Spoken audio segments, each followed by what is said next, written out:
Moving on, Pretoria have been handed a boost by the European Union after it was confirmed that South Africa will be removed from the bloc's list of high-risk third country jurisdictions.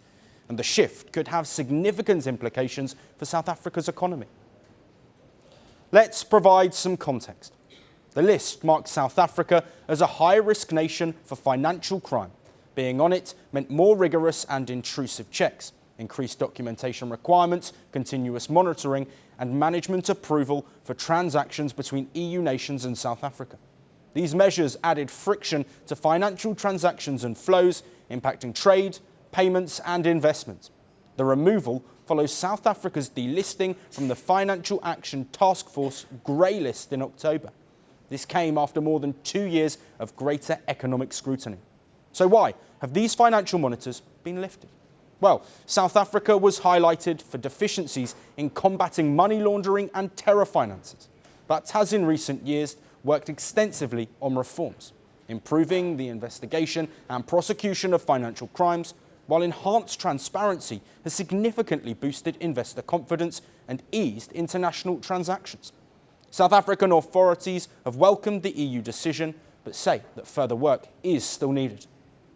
National Treasury notes that removal from the FATF and EU lists of high-risk jurisdictions does not mean that all South Africa's challenges in implementing its AML/CFT system have been resolved, and recognizes that much work still needs to be done to strengthen deficiencies in the prevention, identification, investigation, and prosecution of money laundering and terrorism financing.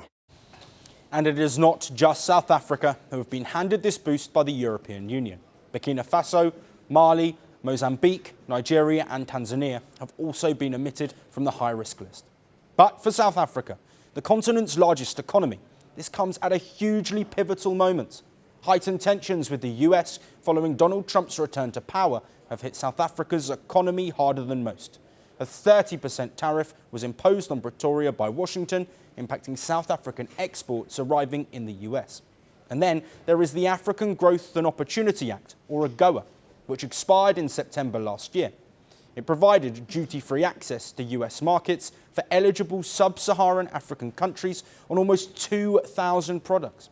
A 3-year extension of the bill, which creates thousands of jobs and boosts Pretoria's economy greatly, was approved by the US House of Representatives. The move was welcomed by South Africa's Trade Minister ahead of a Senate vote. The current renewal, while short, provides the necessary relief to companies in the context of the tariffs implemented by the US.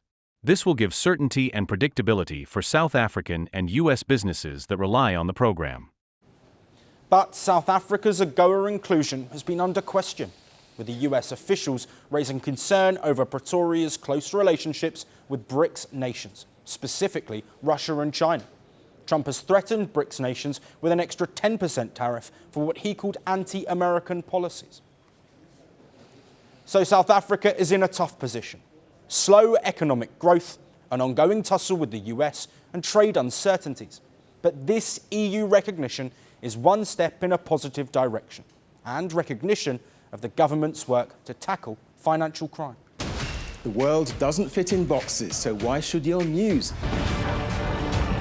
From battlefields to negotiation tables, from internet outrage to real-world injustice. The conversations everyone is having and the ones they're avoiding. It's the same show, but this new year, Firstpost America gets a new look. I'm Kerry Johnston, and this is Firstpost America.